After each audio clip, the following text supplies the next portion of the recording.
بسم اللہ الرحمن الرحیم۔ مسند امام احمد کی حدیث نمبر 7955 میں نبی کریم صلی اللہ علیہ وسلم کا یہ فرمان درج ہے کہ علم اگر ثریا ستارے پر بھی ہوتا تو اہل فارس کے کچھ نوجوان وہاں سے اس علم کو لے کر آ جاتے۔ اب مشہور محدث حضرت امام ابن حجر مکی رحمۃ اللہ تعالیٰ علیہ کے مطابق اس حدیث کا مصداق تاریخ علم و فقہ میں جانی مانی ایک عظیم شخصیت یعنی نعمان بن ثابت رضی اللہ تعالیٰ عنہ ہیں۔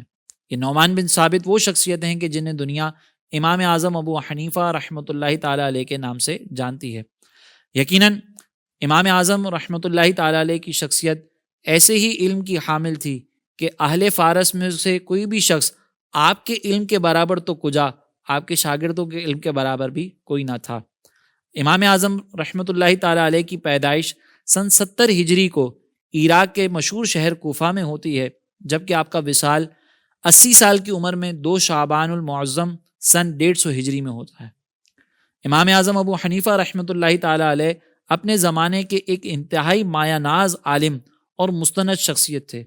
کیونکہ آپ کو کئی کبار تابعین اور نبی کریم علیہ الصلاۃ والسلام کے اصحاب سے فیضان حاصل ہوا تھا۔ فقہ کے چاروں مشہور ائمہ میں فقط امام اعظم ابو حنیفہ ہی وہ شخصیت ہیں کہ جن کا شمار تابعین میں ہوتا ہے، یعنی آپ وہ شخصیت ہیں کہ جن کی ملاقات مختلف صحابہ سے ہوئی اور آپ نے کئی صحابہ سے براہ راست حدیثوں کو سننے کا شرف حاصل کیا ہے۔ جن صحابہ سے آپ کی ملاقات ہوئی ان میں سیدنا انس بن مالک، سیدنا عبداللہ بن ابی اوفا، سیدنا سہل بن سعد ساعدی، سیدنا ابو طفیل عامر بن واصلہ کا نام سر فہرست آتا ہے۔ اسی طریقے سے آپ خود فرماتے ہیں کہ سن 96 ہجری 16 سال کی عمر میں جب میں اپنے والد محترم کے ساتھ حج پر روانہ ہوا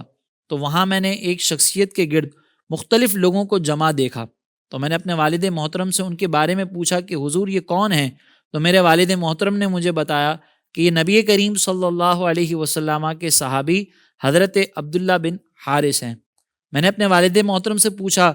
کہ یہ کیا تقسیم کر رہے ہیں؟ تو میرے والد محترم نے فرمایا کہ ان کے پاس نبی کریم صلی اللہ علیہ وسلم کا فرمان ہے جو یہ لوگوں کو جا کر سنا رہے ہیں۔ امام اعظم فرماتے ہیں کہ پھر میں بھی ان لوگوں میں شامل ہوا اور میں نے بھی ان صحابی رسول رضی اللہ تعالیٰ عنہ سے نبی کریم علیہ الصلاۃ والسلام کے فرمان کو سننے کا شرف حاصل کیا۔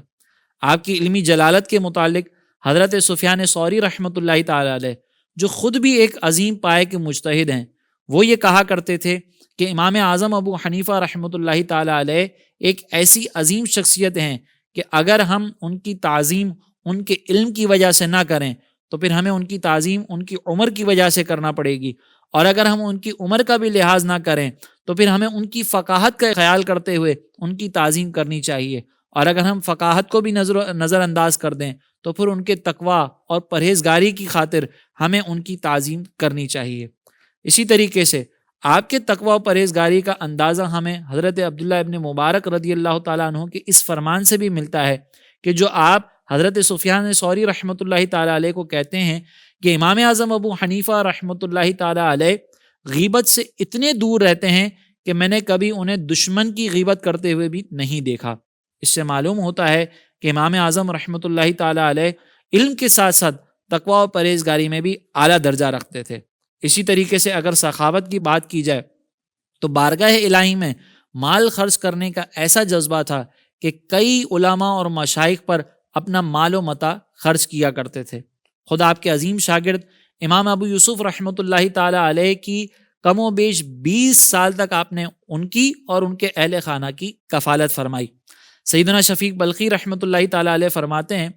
کہ ایک روز میں امام اعظم رحمۃ اللہ تعالیٰ علیہ کے ساتھ کہیں جا رہا تھا تو راستے میں ایک شخص آپ کو دیکھ کر چھپ گیا اور اپنا راستہ بدل کر کسی دوسرے راستے سے جانے لگا۔ جب یہ بات امام اعظم ابو حنیفہ رحمۃ اللہ تعالیٰ علیہ کو معلوم ہوئی تو آپ نے اس شخص کو بلایا اور اس سے وجہ پوچھی کہ تم نے یہ طرز کیوں اختیار کیا؟ تم میری وجہ سے چھپ کر کیوں راستہ بدل رہے تھے؟ تو اس شخص نے عرض کی کہ حضور میں آپ کا مقروض ہوں اور مجھے آپ کے 10,000 دراہم آپ کو واپس کرنے تھے، لیکن میں نادار ہوں تو میں آپ سے شرماتا تھا، میں آپ کے سامنے نادم ہو رہا تھا، لہٰذا میں راستہ بدل کر دوسری جانب سے جانے لگا۔ جب امام اعظم رحمۃ اللہ تعالی علیہ نے اس شخص کی یہ بات سنی تو آپ نے کہا کہ اگر تمہیں میری وجہ سے ایسی ہی پریشانی ہے تو جاؤ، میں نے تمہارا سارا قرض معاف کر دیا۔ یہ آپ کی جود و سخا، یہ آپ کا حسن اخلاق اور یہ آپ کی شان و عظمت ہے کہ اپنے مال سے بہت زیادہ محبت نہیں کی، بلکہ اللہ تبارک و تعالیٰ کے بندوں پر آپ نے رحم کیا۔ علم و عمل کے اس مقام پر فائز رہتے ہوئے آپ نے اپنا ذریعہ معاش تجارت کو بنایا،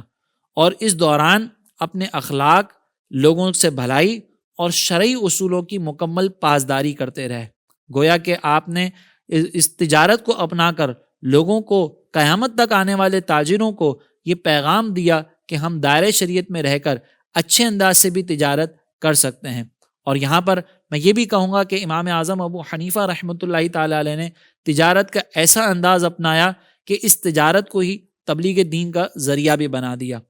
لیکن اس تجارت کی وجہ سے کبھی ایسا نہیں ہوا کہ آپ کے دل میں دنیا کی محبت بیٹھ گئی ہو۔ یہی وجہ ہے کہ سن 150 ہجری میں جب آپ کو عہدہ قضا پیش کیا گیا تو آپ نے اسے ٹھکرا دیا، اور اسی کی پاداش میں آپ کو زہر دے کر شہید کر دیا گیا۔ لیکن چونکہ آپ کا تعلق اللہ رب العزت سے تھا، آپ کے دل میں اللہ کی محبت تھی، تو ہم دیکھتے ہیں کہ اس وقت بھی جنازے میں 50,000 کے قریب لوگوں نے شرکت کی، اور آج بھی لوگ آپ کے مزار سے فیض حاصل کرتے ہیں۔ اور اگر امام شافعی رحمۃ اللہ تعالی علیہ کا طرز عمل دیکھا جائے تو امام شافعی رحمۃ اللہ تعالی علیہ فرماتے ہیں کہ جب بھی مجھے کوئی مشکل درپیش آتی تو میں 2 رکعت پڑھ کر امام اعظم رحمۃ اللہ تعالی علیہ کی قبر پر جاتا، اور ان کے وسیلے سے اللہ رب العزت کی بارگاہ میں دعا کرتا ہوں تو اللہ تبارک و تعالیٰ میری اس مشکل کو آسان فرما دیتا ہے۔ یہ انعام ایسے ہی نہیں ملتے، بلکہ اللہ رب العزت کی محبت میں خود کو فنا کرنا پڑتا ہے۔ اللہ تبارک و تعالیٰ سے دعا ہے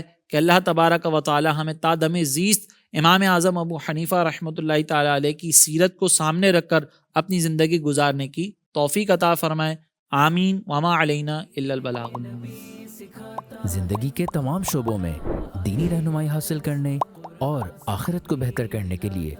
ہمارے YouTube channel Islamic digital studio کو سبسکرائب کر لیں اور بیل آئیکن بھی پریس کر لیں۔ قرآن سے بھی ملاتا ہے